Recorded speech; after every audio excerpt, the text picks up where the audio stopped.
Hey y'all, how's it going tonight? Kevin Wisen, Dwayne Worley, Eric, Daniel, Kevin Kip, Shelly, Ashley, and I know I've missed a bunch. Taryn is watching, Jared, so glad to see you guys on here. Hey Ashley. Thank you Travis for tagging some, because not everyone gets the notifications. And that really sucks. But here we are. Guys, Tammy's listening. Drive safely.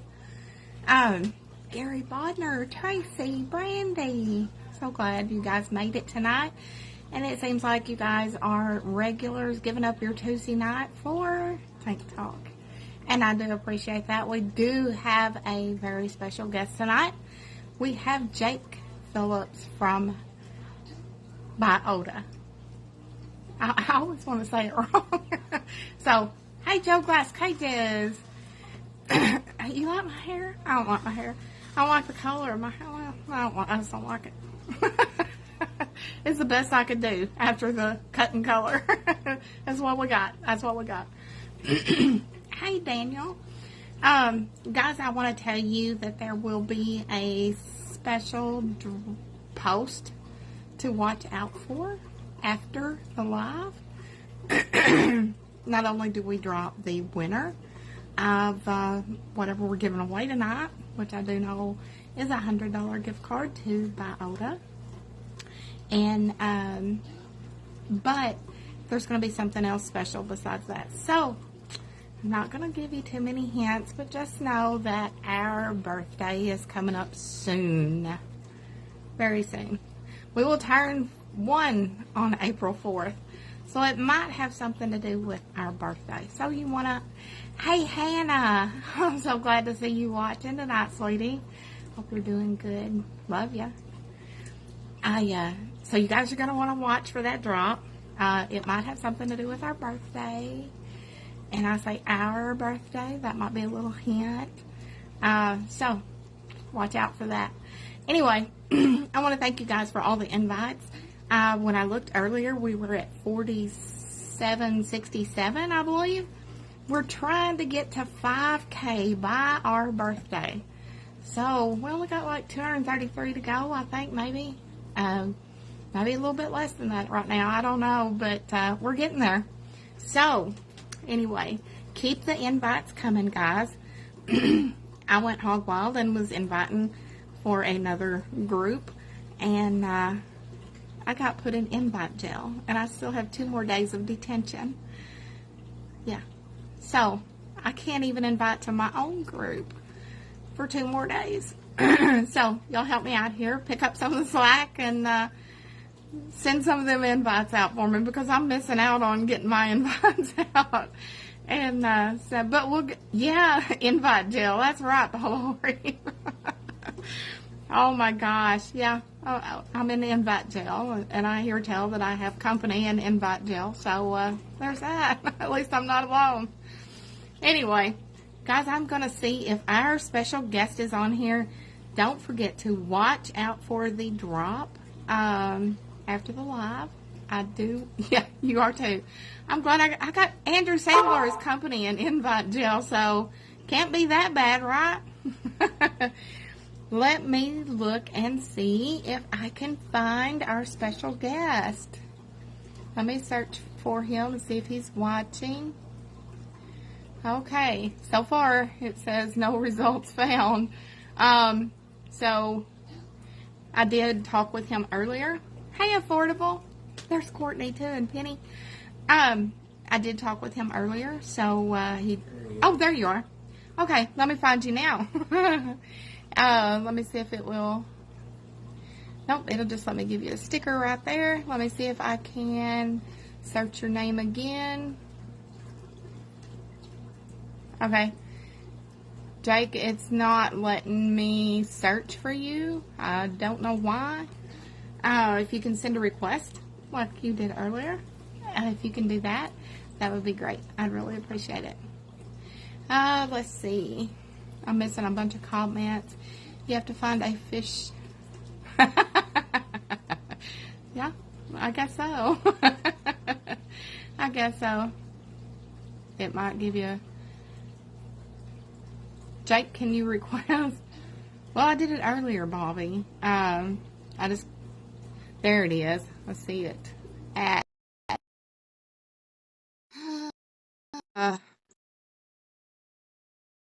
Let's add him. Come on, Facebook. Ah, There it goes. he's there. There it goes. How are you tonight, Jake? Good. How about you? I am good. I'm very good. First of all, I want to thank you. Thank you for your time this evening. Yeah. I know that you have to be like super busy all the time. And for you to take some of your time and donate it to us to talk about Biota, it's greatly appreciated. Everyone was so excited about having you on here. So we're going to get started with it. Now, what I'd like to do, Jake, is I'd like to find out a little bit about the individual that we're talking to. So tell me a little bit about Jake Phillips. Yeah. So I was born in New Jersey. I'm from the Northeast. I went to school at Roger Williams University. I always vacationed down at the Jersey Shore, so that's kind of where I got interested in marine life and the oceans. Mm-hmm. But I went to Roger Williams. That's when I really started getting really interested in mostly aquaculture, specifically ornamental aquaculture. That's kind of the hotbed for a lot of people. I know a lot of my colleagues are around the industry and a lot of really cool places. So that's really kind of where I got super interested in it. We were breeding fish all throughout my 4 years. I worked within the wet lab, some in the seed, oyster and shellfish hatchery, some zebrafish stuff, kind of just popped around everywhere I could. And then I settled in the wet lab, and my senior thesis was working with the Yasha gobies that they later bred. But yeah, and then I worked at House of Fins up in Greenwich, which also has turned out a ton of great talent in the industry. Felicia also worked with us. She also worked there. But a ton of people went from House of Fins to a ton of really cool places. And then from there, I went to Biota. I was one of the first employees. I think I was probably the first employee at our Florida facility. Now, speaking of employees, how many works there at Biota? That's a good question. I would say probably around like 25 to 30. We've got 4 facilities, 3 in the U.S. and 1 in Palau. Oh, wow. Now, you've got 3 in the U.S. I know there's 1 in Florida. Where are the others at? Yeah, we've got North Carolina and in Hawaii. Awesome. That's awesome. Now, how big is your facility there in Florida? Our Florida facility is around 12,000 square feet. It's 2 warehouse bay doors, so it's a pretty decent sized facility. A lot of tanks are packed into that space. Wow. That's amazing. Now, say Travis just said, I didn't know there was a Florida location. And that's where you're at, right? Is it the Florida location? So Florida, basically what we do is we distribute everything. So we do some aquaculture of mostly corals, but then we also distribute the stuff that's produced in our Palau, Hawaii, and North Carolina facilities. Awesome. Now, someone just asked the question, but that was one of the questions, Penny, that I had wrote down is, okay, say I'm in Florida and I don't have anything really cool to do and I run by Biota. Can I go in and tour the facility, or is it like top secret, or what are we talking here? It's not really top secret, but we are closed to the public just because it's more of a biosecurity thing. Right. I just don't want people kind of in and out. A lot of people do like local fish store tours, and I don't want anyone bringing anything out into our facility. Gotcha. I got you. So, but if I wanted to come and to the facility there, is there basically like a storefront where I can shop? No, but for locals in Florida, we do pickups. So That's we usually just pack the order and bring it out right out to them, so I don't have to pay shipping or handling or anything like that. that's cool. That is so cool. Now, you mentioned Yasha Gobi. Tell me about that experience of getting those to breed. Yeah, that was pretty cool. So when we were at Roger, our senior year, I matched up with a couple other students, and we were trying to figure out what we could breed for the hobby. I've always been super interested in like the symbiotic relationship between gobies and pistol shrimp. It's so cool to watch. Some of my first fish was a Watchman and Randall's pistol shrimp. So I think it's super cool to watch. And we were kind of wondering like, what would happen if you're trying to breed these on a commercial scale? Like, do you need a pistol shrimp? Is it better to have one? And that was kind of what our thesis was. It's the presence of a symbiont make them more better breeders or more aptly breeding more often. We didn't really get the results that we were expecting, but yeah, we were able to get. Originally, I wanted Dracula gobies, but that wasn't in the grant budget. But we got Yashas instead, which were definitely a nice second choice. And we got them all set up. We got them through quarantine, and we got them all paired and set away. And then shortly after I graduated, that's when they really started having really good success with it. I know there was some key parameter changes. I know some burrow changes that really kind of made it take off after I left, but that was a really good opportunity for the students that came in shortly after me and ended up doing some really good work. Awesome. Now, how long after pairing them up did it take the Yasha Gobies to breed? We were running a couple different experiments. Once we kind of stopped with the experiments and just let them relax and do their thing, it was only about 6 or 8 months before they started spawning. Wow. Now, you talked about the symbiotic relationship, and a lot of people say that, for instance, the clowns, they need an anemone, to spawn. They really don't. I mean, they spawn without, I've got some that spawn without them, so, I mean, it's cool to watch them, but it is not necessary. Yeah, it wasn't necessary. And actually, I think the ones that didn't have a symbiont actually spawn faster. So it may even be detrimental. So who knows? Right, that's true. They could be more occupied, with something else and not paying attention. Now, what exactly led you to Biota? How did you wind up there? It was actually an ex-girlfriend. So I was dating someone who she was at the Palau facility, and she was doing an internship there. And being the fish nerd I kept like on top of what they were doing, the cool stuff they were doing, and I was really interested in like even providing my opinion when it wasn't super even necessary. The owners and the management kind of caught wind of that, and they knew they were opening that facility in Florida. And so I was kind of at the top of the list because I was just constantly nagging them. Well, they say the rusty wheel gets a little first. So that's cool. Now, how long have you been at Biota? I'm in my 8th year. 8th year, and how long has Biota been around? They've been around about 10 years, like 9.5, 10 years. We started our personal distribution around 8 years ago when I joined. Wow, that's awesome.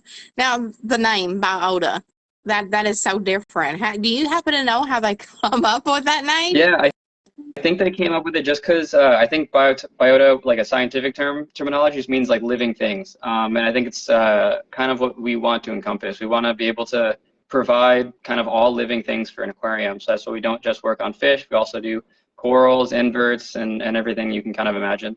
Well, that scratches one of the things off my list was I wanted to know about inverts. So you do have those, and y'all raise them there? Yeah, we breed them. So mostly at our North Carolina facility, but we also work with a couple other breeders. Right now, we've got tuxedos and peppermints in stock, and those are the top 2 that we breed most often. But Todd's has also had luck with the porcelain crabs, the ones that are symbiotic with the anemones. some Peterson shrimp. Usually whatever we can kind of get our hands on, we try to breed a little bit to see what the interest is. But we also work with others that are working on some cleanup crew right now that hopefully will be able to get to market in the next year or two. Awesome. But now you said you work with others, and that brings me to another question that I had is, do you partner up with other facilities? So you kind of answered it, but go ahead and dwell on that just a little bit. Yeah, so actually our two biggest facilities are Hawaii and North Carolina ones are actually in conjunction with two universities, the Oceanic Institute of Hawaii and Carteret Community College. Both have awesome aquaculture programs. And so those are in conjunction with those universities, but we also work with public aquariums and other even just fish breeders. Wenping Su is a big one from Bali at Kurich. We buy a lot of his animals. He's an amazing breeder, but anyone who is breeding something like kind of cool and different, we try to get a hold of and be able to support what they're doing by purchasing their products. Awesome. Now, let's talk about some of the things that you guys do there, raise there at Florida location. What about the yellow tangs? Do y'all raise them there? Those guys are at our Hawaii facility. They are at the Hawaii, and then you just get them shipped over? Yep. So they ship, and then we grow them out a little bit, quarantine them, make sure they're all healthy for our customers, and then we ship them both to consumers and stores. Awesome. That's amazing.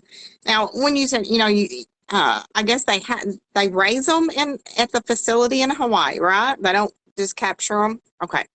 Okay, so they raise them and then they ship them to you and everything. Now, one of the questions I had, it was a little bit further down the line, but I'll get to it right now, is when you get stuff from other facilities or whatever, what's some of the steps that you guys go through to prevent diseases and parasites and things like that?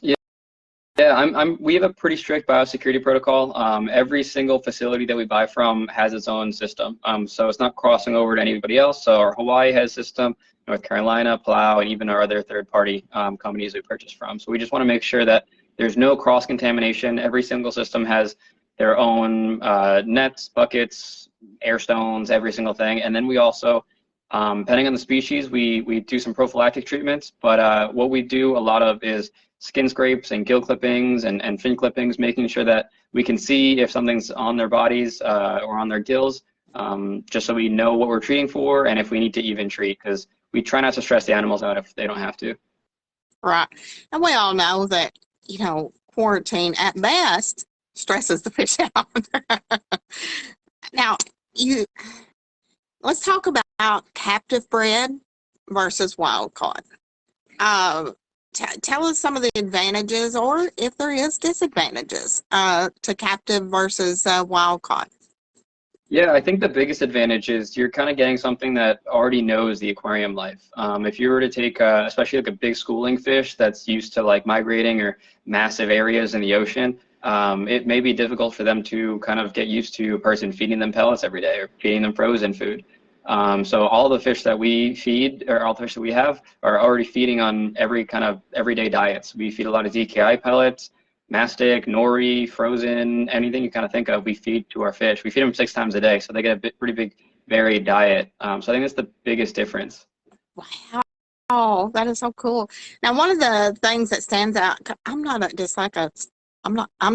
saying I don't like tangs, but they're just not my fish. But one thing that you guys do have that is my fish is the mandarins.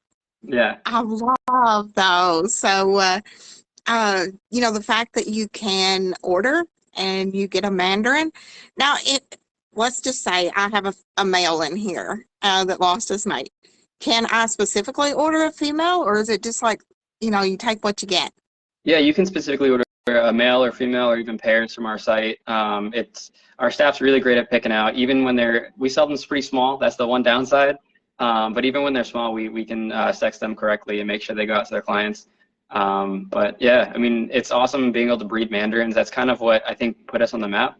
We were doing it as one of our first species, but the videos of them eating pellet and flake and whatever you put in the tank is really kind of what brought a lot of people to us. That is amazing, because we do know that They are rather picky. So, the fact that you get them and they're already eating pellets, frozen, whatever, makes a huge difference because them little boogers can pick off the pods in an aquarium pretty quick. Yeah. So, is there any other advantages other than when we're talking about captive versus wild caught? Um, my biggest thing that comes to mind is the fact that you're not taking it off the reef anymore. Yeah, Uh, there's the whole ethical side of it. I mean, a lot of people, I think the hobby is kind of starting to get to that turning point where you're kind of shifting and you're recognizing we want to know where our fish are coming from. We want to know the procedures where they're going through. I mean, everything you buy from us is going from either one of our facilities or a third party facility directly to you. It's not hop in through middlemen, wholesalers, getting bagged, rebagged, put on a plane somewhere, and going through 10 different trips before it gets to you. right. So I think one of the biggest things that caught my eye, with you guys especially, is the fact that you are trying to raise them instead of pulling things off the reef anymore. The fact that you guys are trying to raise them. Now, when we're talking about pulling stuff off the reef, I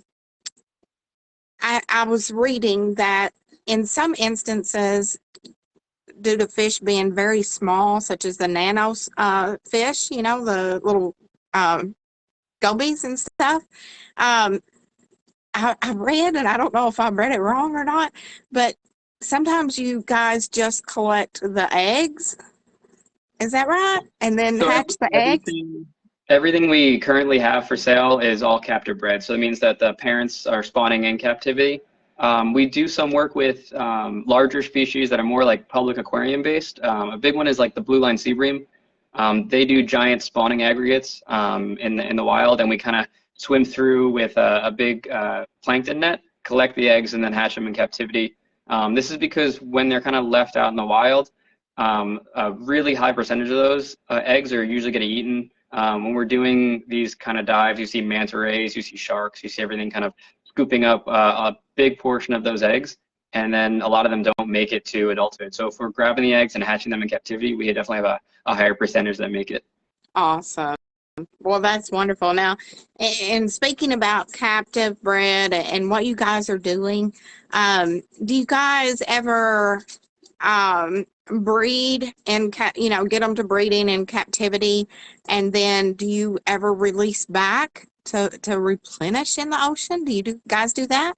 Yeah, one of the things that we do conservation-wise is actually in the Palawan waters, we breed a ton of gold line rabbitfish. We actually sell them on retail too, but they're a super popular fish for eating in Palau.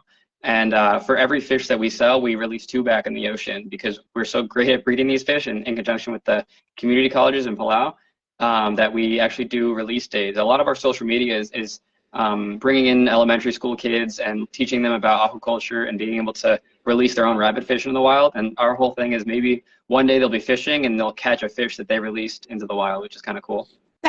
That is so cool. Now that that makes me think. Last week when we had Andrew on and stuff, and we were talking about giving back, and stuff, and that's what you guys are doing, and you know, like the release of them and stuff. That has got to be so rewarding to know that you're making a difference. And then when you spoke about the children, and showing them and stuff, that is the future of the hobby, is the kids. And so if you can touch the children in that way, and spark an interest in them, that is just fantastic. That is just one more of the things that you guys are doing. And so hats off to you guys on that one. Yeah, thank you. And we do believe that like a lot of times it does kind of take an initial interest for people to really care about the environment and the oceans. That's as much as it's also beneficial for the hobby. The kids in Palau that really respect their surroundings a lot more, the oceans and the area around them, once they kind of have that bit more of a connection to it. Oh, absolutely. That's wonderful. Now, we've been talking fish, but let's talk a little bit about your corals. You guys have corals also. Yeah, we have an awesome coral program here in Florida. We aquaculture a ton of corals. We also do business with some mariculture farms out in Indo and Cosray. So that we actually have a ton of corals that come to us and come through us that are just super high quality. They're all amazing and beautiful. Actually, I think we're sending some out to some of our team members this week. So Felicia's getting a goodie bag of some macros soon. And so it's just nice that we get to see some sustainable practices and some beautiful corals that come along with it. That is amazing. Absolutely. And now, do they do the corals also in Hawaii or just there in the Florida facility? Just in the Florida facility. We're just ramping up at our Palau facility as well. Palau does a ton of soft corals, and we're just now starting to get into hard corals out there. Oh, that's amazing. Travis just asked, do you spawn coral? We don't yet. We've been working with some people that do, and we're hopefully this year going to be able to announce some sexually spawned corals. So for sale. So. Wow. That is so cool. Now, one thing I wanted to ask you is, since you walked through the doors your first day at Biota, what has been your greatest accomplishment? Yeah, I think the coolest thing is going to events like MACNA and having these setups and everything, and having hobbyists come up to us and say, I've been able to have X or Y species because of you guys. And it's a lot of times it's the mandarins. And I have people come up to me and show me like tattoos of mandarins they got because they now have a mandarin and they're able to keep it. So I think that's kind of the thing I'm most proud of, that we really do get to make a difference in this hobby. And just the individuals that come up to us and say that they're able to have success now that they wouldn't be in the past. Absolutely. Well, I mean, it's so rewarding. It has to be for you guys because of the way that you're doing things, and you're not just selling the fish that you spawn, that spawn there, but you're giving back. You're putting some back in the ocean, and that's fantastic. Yeah. I mean, that is just a wonderful endeavor. Now, how many types of fish do you guys currently have at the Florida facility, let's say? We're pretty low on stock right now just because the winter, some fish breed a little bit less. I would say off the top of my head, maybe 15 to 20 different species right now, maybe more. Oh, wow. Probably more. Wow. Oh, my God. Now, that's amazing. And is there one thing in particular that you would really like to get to spawn that you haven't been able to? Yeah, just for personal reasons, I've always wanted captive bred Ventralis anthias. That's one I've always thought would be really cool. They're an expensive fish, but they're also super beautiful, and I think captive breeding would be super beneficial for that species. Awesome. Now, is that maybe possibly down the road eventually? We don't have any brood stock right now, but I'm constantly bugging everybody that we should get brood stock for it. So if I can make it happen, I'll see if I can make it happen. There you go. Oh my God. Now, someone had messaged me earlier and asked, what fish, if any, will be the hardest to breed or maybe never be able to be bred in captivity? What's your opinion on that one? Yeah, I feel like technology is kind of getting to the point where we're progressing and hopefully venturing into a lot of unknown waters. So I wouldn't say anything's necessarily impossible, but I do think there's definitely a lot of hard ones and ones that may not be economical. I think one of the biggest requests that we get are like Moorish idols. That's one everyone always wants because they're always hard to keep in captivity, but I think their larval duration is super long. And I think if we are able to successfully get them through, they'd be a really expensive fish. So that's going to be like a cost benefit analysis. And we may be able to do it, but maybe no one will be able to pay for it. Right. I get that. Now, when they're collecting the eggs, we was talking about that a while ago, and I should have asked you then.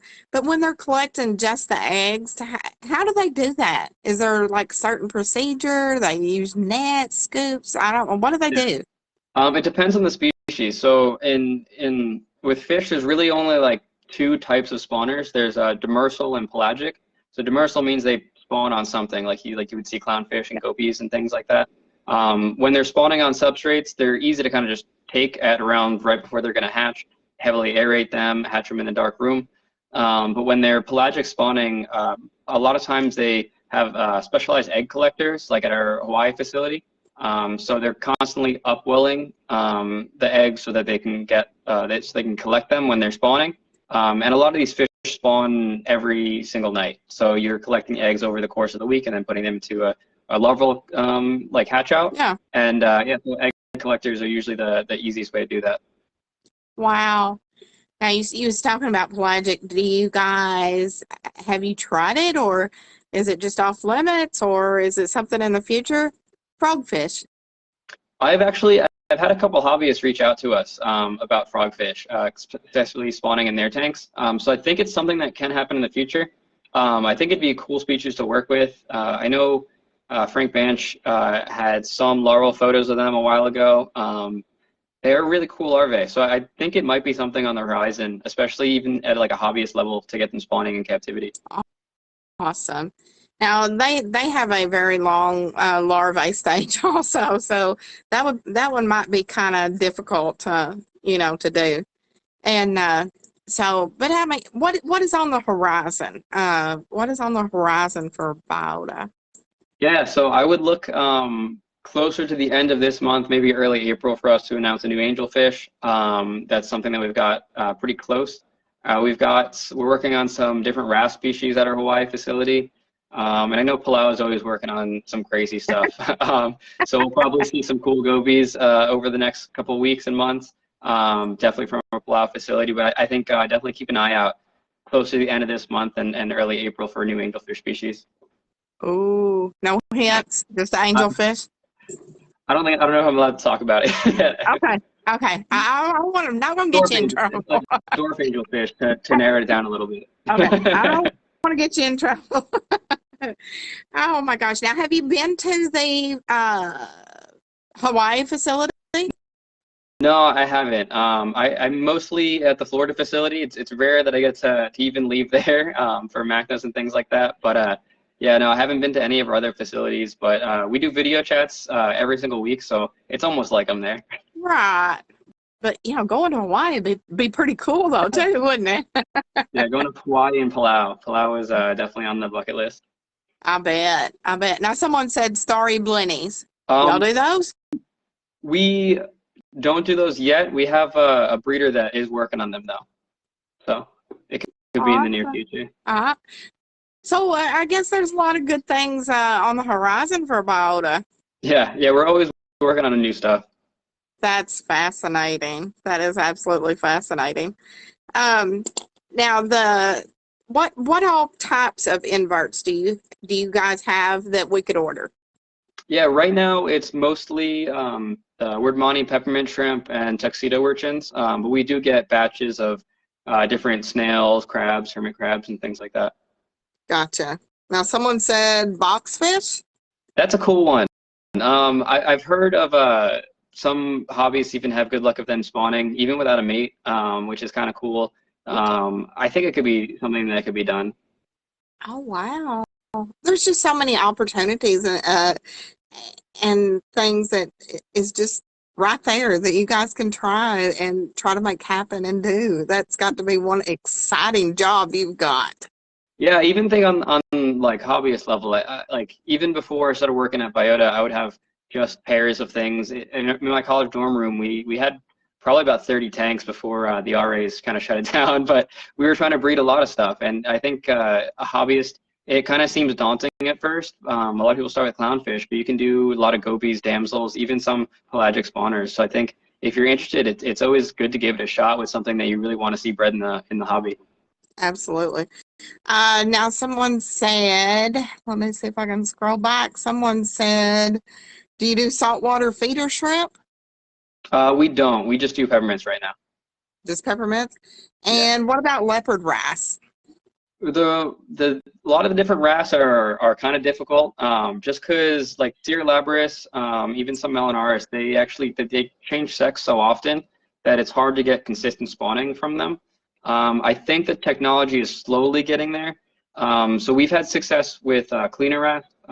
We actually just sold out of the last batch that we had, but cleaner wrasse is one that we're working on consistently, and they seem to not be as difficult. But for a while, Liz Groover and the UF facility were breeding Melanaris wrasse and yellow chorus. So I think that's another species that could be commercially viable.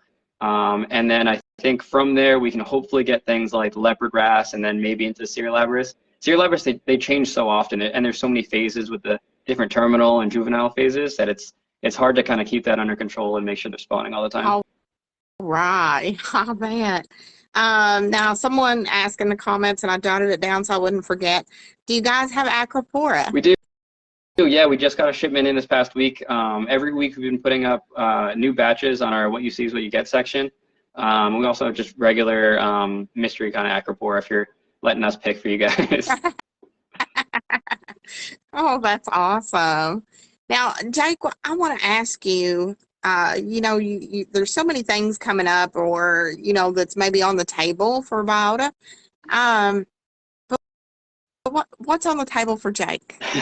What do you see for you for 10 years from now, 5 years from now?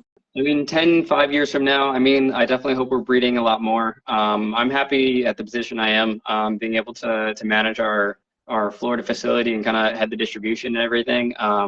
Ideally, hopefully we get to a point where I can give some of my duties to some other people and I can get back to just kind of breeding things, even if it's just leisurely breeding stuff. But I think it'd be cool to kind of do what I'm passionate about. As fun as it is to manage everything and make sure everything's going smoothly, I think it's fun, also fun to get to play around with the animals. Awesome. Now I'm going back to some of the questions. Someone said copper bands. Yeah, so UF had some really good success with them pretty recently. So it'd be pretty good for us to start using some of their research to breed them. That's one that I think is something we really need to concentrate on. We don't have broodstock currently, but I think it's something that is super high in demand that I think we can accomplish. Oh, absolutely. They're beautiful too. They really are. Yeah. Now, you're stuck there at the facility, but Jake, do you ever, are you getting out to the shows this year? We were going to go to MACNA, but now that we see that's canceled, we may move on to some other ones. I'm going to be at Global next week for a little bit. We may go do an Aquashella, the one in Daytona. We're thinking about it. And we're kind of just playing around with a couple other ideas of some shows that are kind of popping up. Yeah, it's just we've got a pretty small team, and it's just hard to kind of get in and out. Oh, I bet it is. Is Rap Orlando on your list, maybe by chance? Maybe, probably not exhibiting, but maybe just attending for a little bit. Gotcha. Well, that would be cool. That would be so cool. Gosh, Jake, you just dumped a bunch of information on us, and I absolutely love it. I guess the highlight for me was hearing you say that you guys give back to the ocean. That's a standard right there. And for you guys to do that as a facility where instead of just selling every single one that you breed, in turn you're putting some back. And gosh, that's amazing. That's what really touched me the most through everything that you said. Everything was wonderful, and absolutely loved all the information. And I do know there's going to be a lot of people going and checking out the page because they were interested in the invertebrates and the different fish and the things that you have. But guys, just know, as you purchasing these from Biota, as you're purchasing them, just know that they are also giving back to the reef. And they're not just taking from it. They don't want to take from the reef. And that's why they are trying to captive breed anything like that they can. Is that right, Jake? Yeah, exactly. The goal is to just make it as easy for hobbyists to get their hands on captive bred stuff and a sustainable tank. The amount of tanks that we've seen pop up over the past 3 or 4 years that are just captive bred and aquaculture only is really cool to see. That like before it was just kind of clownfish and some corals, and now you can have like a full like LPS, SPS reef tank full of nothing taken out of the wild. That's amazing. Absolutely amazing. Now, Felicia, when she was, when her and I was messaging back and forth, I told her that, sometimes we do like a wheel spin and stuff for a different little prize or whatever. And she offered up a $100 gift card to Biota. And so one of the lucky people that is watching, because they have to be here watching, they gotta learn. They can't just win. They gotta learn. And but one of the lucky persons is going to get that. So I'm going to spin the wheel real quick, and we're going to see who that is. And my admin, Chad or Travis, one will look up the number to match it with the name, and we're going to see who that is. Number 10. We're going to make sure that they are watching. Number 10.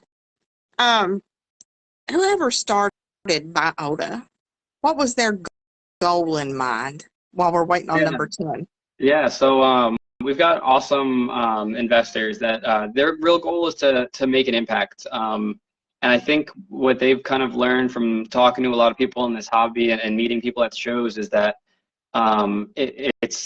it really kind of starts with educating people about the oceans, and an aquarium is kind of a window into that. So usually people that have aquariums are more interested in protecting the oceans and reefs. So I think their main goal is to really have an impact for future generations, to be able to protect what is out there, and hopefully see that through their little window wherever they are. Absolutely, they are making a fantastic difference by doing that. The giving back, that's what has really, really impressed me. Number 10 is Courtney Gipper. Yes, Courtney, you really are number 10, and I do see that you're watching. You will have a $100 gift card. Please private message me after the live because Felicia had sent it to me, and I will get it forwarded on to you, Courtney. So congratulations on that. And I guess anything on the website, right? She can use her gift card on? Yeah, anything. Awesome. That's absolutely amazing. Jake, what a difference you are making, and what a legacy you're going to leave behind. Yeah. I mean, that has to be just mind-blowing. It is to me, because you guys are truly making a difference. You're giving back. And, some people don't, they don't think about it. But when you look at the big picture, that is just fantastic. Absolutely wonderful that you are giving back. Yeah, it's I'm really lucky to be in this position and be kind of surrounded by incredibly amazing people. I mean, the breeders that we have at every facility are absolutely amazing. I mean, we've got legends like Todd Gardner at our North Carolina facility. So we've got a lot of really interesting and super smart and talented people that I get to surround myself with. That is fantastic. Now, they're at the Florida facility real quick, and I know I've kept you quite a while, but they're at the Florida facility. You said there was maybe 25 to 35 people working there. Do you guys have interns that come in that just want to learn? Kind of like you did when you was knocking on their door, basically. Do you have people do that? We have people that request it a lot. I think most people would want to go to our Hawaii or Palau facilities. It's always nicer to intern on a cool island. So Right. I think most of the opportunities are usually those places too, to learn a lot about breeding. So we do get requests like that all the time. I think Palau may be taking some soon. Awesome. But Palau, they are. Well, goodness, sign me up. That's fantastic. Absolutely fantastic. So do you see Biota continuing, just expanding? Is the facility going to be expanded any, or do you have plenty of room already? I think the goals right now are to increase production everywhere. So I think because we're doing our best, but it'd be cool to have extra thousands and thousands and thousands of fish. So our goal right now is to increase production, and then with that increase, we're probably going to be growing either into new facilities or larger facilities. Oh, awesome. So we can look forward to that. And now you're going to, I guess y'all will announce it like on the group, that specific angelfish that's coming up in April or Yeah, May? well, I'm sure Felicia will announce it everywhere. Awesome. I know we're going to hear about it, and I'm excited to learn.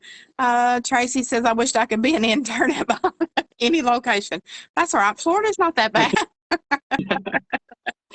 That is fantastic. And I love what you guys are doing, and just keep doing it and doing it on a bigger scale Thank you. if that's possible, because you guys are giving back. You're putting fish back. As people purchase a fish, you are putting some back. And what a great honor that is. That is just fantastic. Thank you. So hats off to you, Jake, and everyone at Biota. And I really appreciate you coming on. Like I said, I know you've got to be going daylight to dark and then some. And I know you're extremely busy and everything, and for you to give up some of your time to sit here and talk with us on a Tuesday night, it is greatly appreciated. Everyone is very excited, and I think a lot of them probably didn't know that you guys you put back some of the fish. What about the corals? Are you putting some of the corals back, or how's that working out? Well, we're working with the Palauan government right now. So in the very, very near future, it sounds like we'll be restoring a lot of their dive sites and everything like that. Oh, fantastic. That's a good way to leave the show right there to take us to the end is, yes, it's going to happen. It is going to happen. Absolutely, Jake. Thank you so very much for coming on and chatting with us. Yeah, thank you And for having me. giving us all this wonderful information. I absolutely love it. The video will be here for people to rewatch or catch if they weren't here on the live. And after about a week or two, it will be transferred to our YouTube page where it will stay there. So, everyone can view it there also. So, Jake and Biota, hats off, and thank you very much. Thank you for having me. You have a wonderful evening. All right, you too. Bye-bye. Bye.